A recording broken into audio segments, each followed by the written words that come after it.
The Other End of the Line is a 2008 Indian-American romantic comedy film starring Jesse Metcalfe, Shriya, Saran and Anupam Kher. James Dodson directed the project.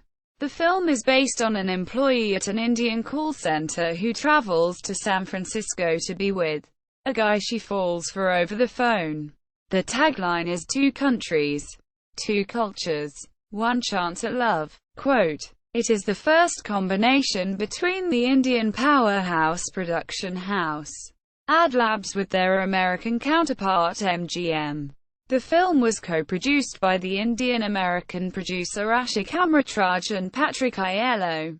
It was a low-budget film, which reportedly cost $2.5 million.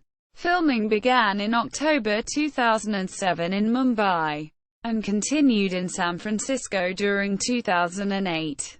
The film was released on October 31, 2008. Plot: Priya Sethi, Shriya Saran, indulges her infatuation with American culture by working nights, while Americans are at work on the other side of the world, at the City One Bank card call center in Mumbai, India. Speaking in a perfect American English accent, she tells her customers her name is Jennifer David and a native of San Francisco. Her conservative father Rajiv, Anupam Kher, is unhappy that she is so eager to forsake her own culture for another, but will be pleased when she goes through with her arranged marriage to wealthy but childishly dull Vikram. Priya, posing as Jennifer David, happens to call the handsome and charming Granger Woodruff, Jesse Metcalfe, to help him with the fraudulent charges on his credit card.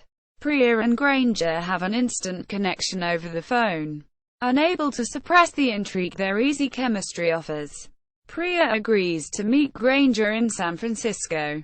When Priya goes to the meeting place, he doesn't recognize her, as she is attempting to check out of the hotel. They stumble into each other and finally meet, but Priya does not tell him that she is Jennifer. They immediately hit it off and he invites her out to dinner.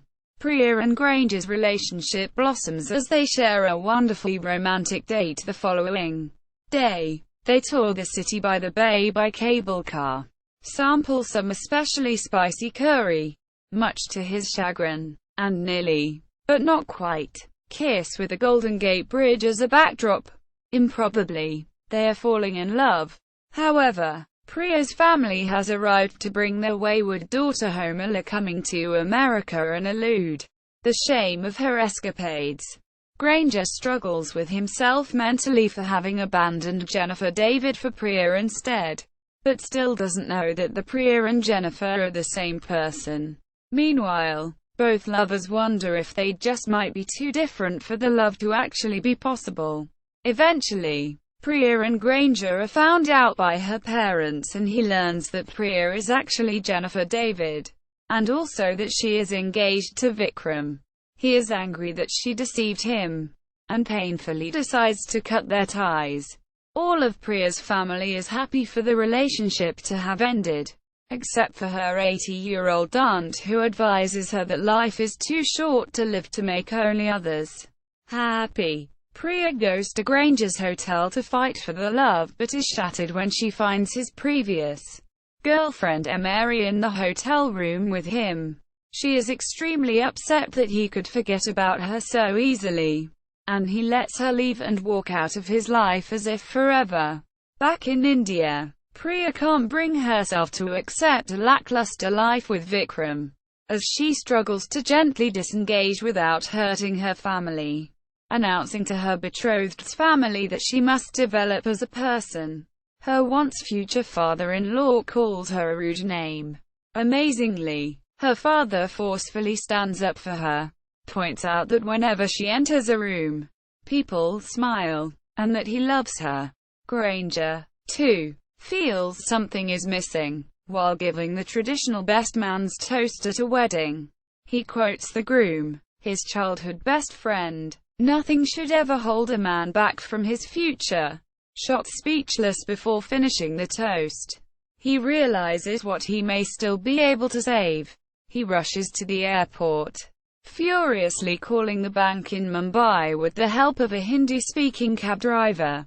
Priya has thrown herself back into her work, accepting a promotion to help her co-workers become as effective as she is, channeling American attitudes and accent, just as she is counseling a young man to control his emotions to better serve the bank and its customers. Granger strides into Priya's call center and cautiously declares his devotion.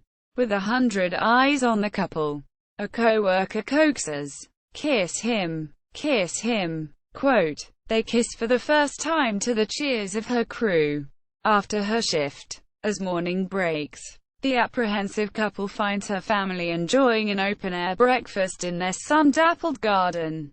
Granger bravely attempts to win the approval of Priya's father by promising to honor her and her culture in phonetic but crude Hindi.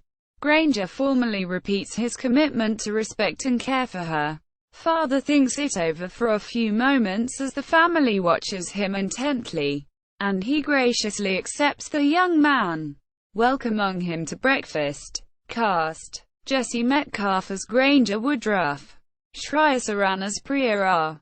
Sethi, Anupam Kher as Rajiv Sethi, Larry Miller as Kit Hawkson, Nuva Monica Algren as Ula, Sarah Foster as Emery Banks, Tara Sharma as Zia, Sushmita Mukherjee as Manju R. Sethi, Jai Thade as Govinda R.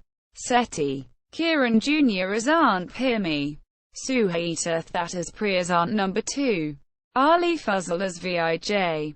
Special appearance. Box office. Overall box office gross was $507,534. Opening weekend, $59,078. USA. The 2nd of November 2008. 91 screens. Limited release. The Other End of the Line at the Internet Movie Database. The Other End of the Line at Box Office Mojo. The Other End of the Line at Rotten Tomatoes. The Other End of the Line at the TCM Movie Database. The Other End of the Line at AllMovie.